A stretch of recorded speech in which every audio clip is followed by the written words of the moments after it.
ललिता ने तो प्रतिज्ञा ही कर ली है कि जब तक वे अपने भगवान को भोग ना लगा लें, वे दोनों भोजन ग्रहण नहीं करेंगी। हाँ स्वामी, आज पूरा एक दिन बीत चुका है। उन्होंने अन्न जल त्याग दिया है। आप कुछ कीजिए स्वामी, अन्यथा उनका जीवन संकट में पड़ जाएगा। पड़ता है तो पड़ जाए, किंतु मेरा भाई अब उनके इस हट के सामने नहीं झुकेगा।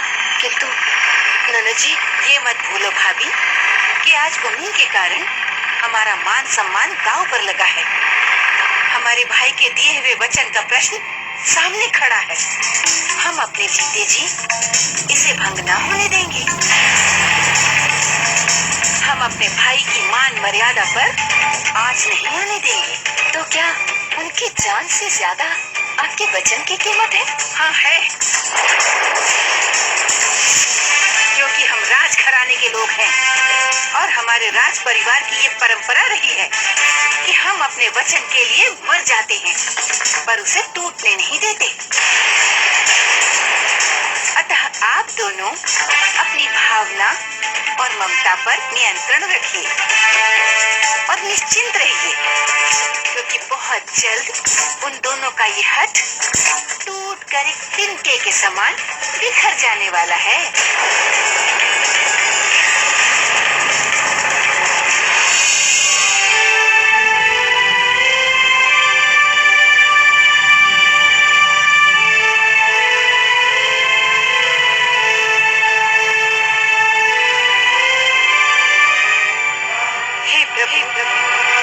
आज हमारी भक्ति और साधना दांव पर लगी है। अब आपके ही हाथों में हमारी भक्ति की लाज है। हे प्रभु, यदि हमारी निष्पाप है तो अब आपको ये भोग लेने के लिए स्वयं ही आना होगा, अन्यथा हम अपने प्राण को त्याग देंगे।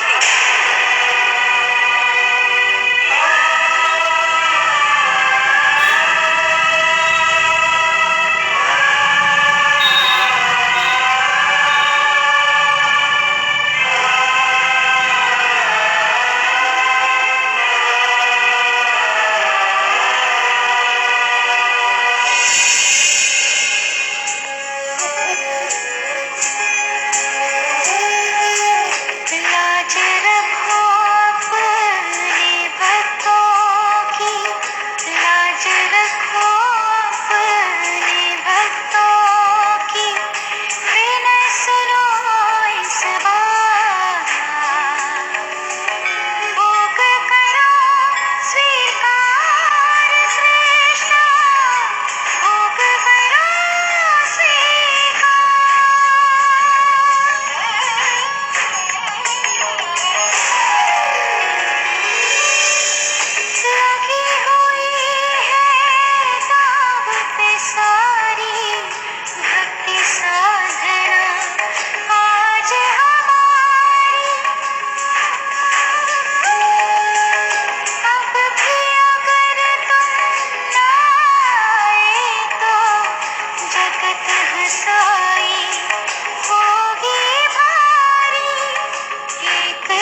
आंखें खोलो जरा ललिता।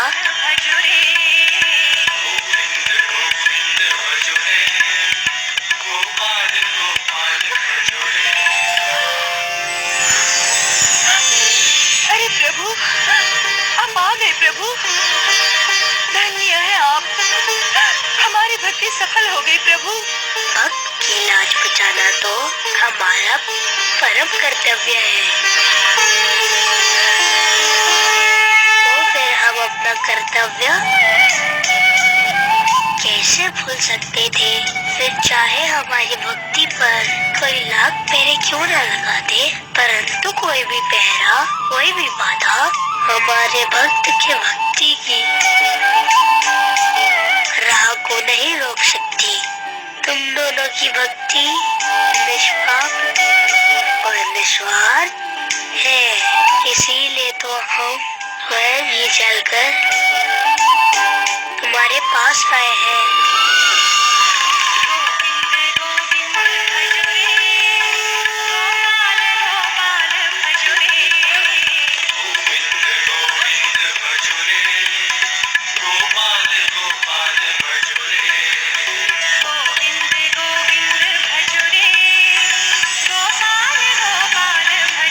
ये मेरे लिए है। हमें बहुत भूख लगी है, शीघ्रता से हमें भोजन कराओ।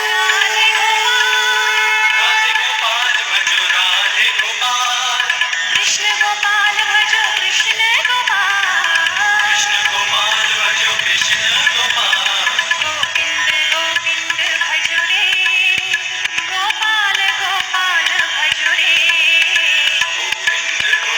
पतित पावन कृष्ण मुरारी, पतित पावन कृष्ण मुरारी।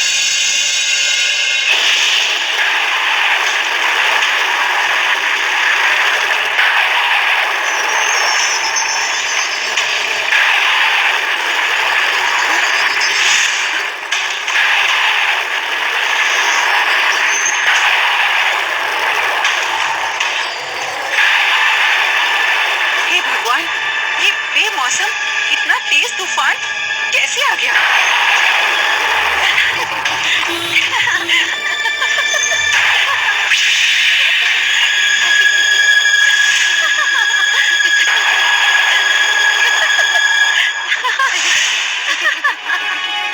आप तो जानते हैं कि हम आपसे कितना प्रेम करते हैं, फिर आप ही बताइए कि हम विवाह के बंधन में कैसे बंध सकते हैं।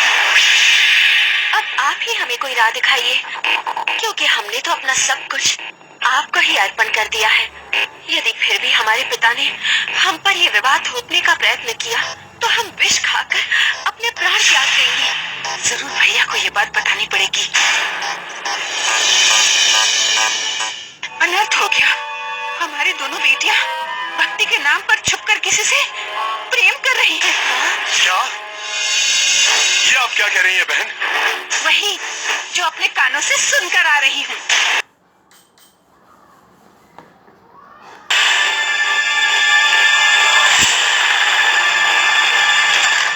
अरे ननद जी, आप क्या बात है? आप इतनी घबराई हुई सी क्यों हैं? अनर्थ हो गया, हमारी दोनों बेटियां भक्ति के नाम पर छुपकर किसी से प्रेम कर रही हैं।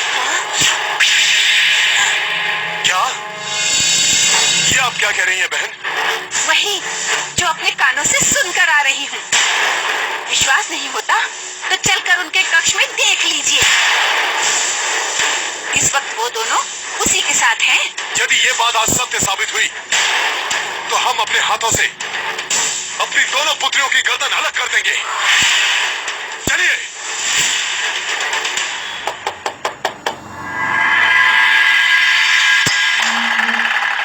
कहाँ है वो? कौन है वो जिसके साथ मिलकर हमारी आंखों में धूल झोंक कर तुम दोनों प्रेम प्रसंग कर रही हो, हमारे कुल को कलंकित कर रही हो? बताओ। पिताजी, आप हम पर कैसा आरोप लगा रहे हैं? हमने ऐसा कोई कार्य नहीं किया है जिससे हमारे कुल की बदनामी हो। झूठ बोल रही है ये। मैंने अभी अभी खुद अपने कानों से तुम दोनों को प्रेम वार्तालाप करते सुना है।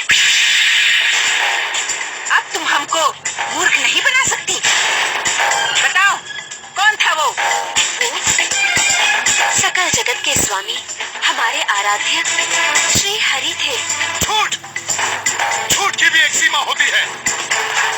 हम आखिरी बार पूछ रहे हैं, सच सच बताओ कौन था वो जिसके साथ मिलकर तुम हमारी मान मर्यादा के साथ खिलवाड़ कर रही हो? बता दो।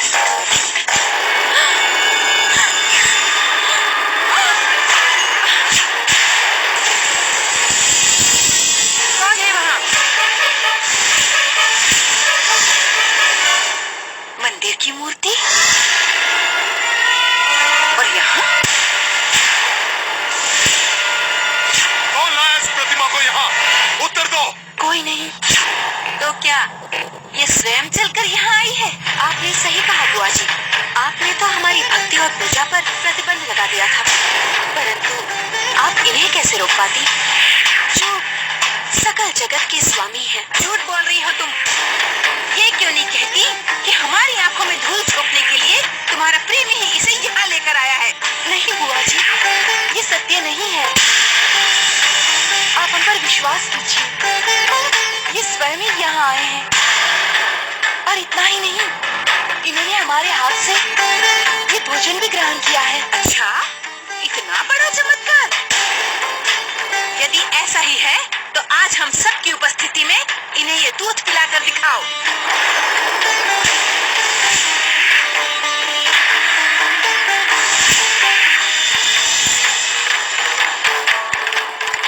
तुमने सुना नहीं?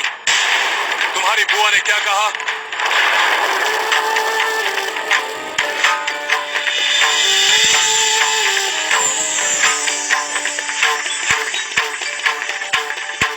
अब हमारी लाज आप ही के हाथों में है प्रभु।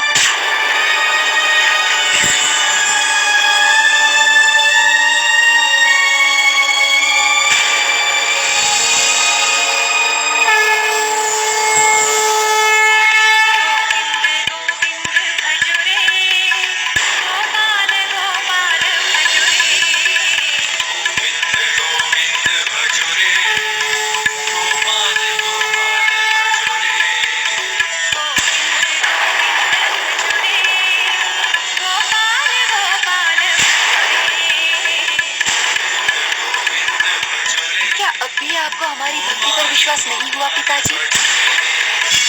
राधे गोपाल भजो राधे गोपाल, राधे गोपाल भजो राधे गोपाल, कृष्ण गोपाल भजो कृष्ण गोपाल, कृष्ण गोपाल भजो कृष्ण गोपाल। विश्वास वो अदृश्य शक्ति है जिसके बल पर इंसान असंभव को भी संभव बना सकता है। अतः इसी विश्वास के सहारे वो रेगिस्तान में भी पानी ढूंढ लाता है, सागर की गहराई से मोती खोज लाता है और इसी विश्वास के बल पर वो अपने प्रभु की भक्ति करता है। और जब उसकी ये भक्ति चरम सीमा पर पहुंच जाती है तब वो स्वयं ही भगवान को पा लेता है। परंतु जहाँ विश्वास है वहाँ अविश्वास भी है। दोनों के बीच में बहुत ही सूक्ष्म सा अंतर है। अतः जो इस अंतर को समझ पाता है वही ज्ञानी होता है, क्योंकि जो इस विश्वास को नहीं जान पाता वो सदा ज्ञानी ही रहता है, क्योंकि वो इस विश्वास को अंधविश्वास समझने की भूल जो कर बैठता है वो अज्ञानी ये भूल जाता है जहाँ रात के अंधेरे में मनुष्य को दिखाई नहीं देता वहाँ इस सृष्टि में कुछ ऐसे जीव भी हैं जिन्हें केवल रात के अंधकार में ही दिखाई देता है।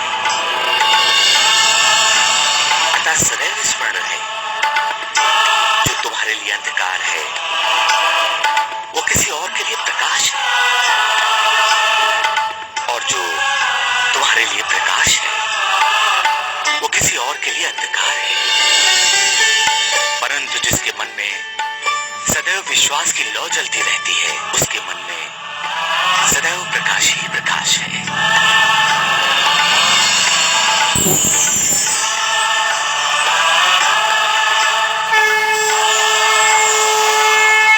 पता नहीं क्यों हम अपनी बहन के बहकावे में आ गए,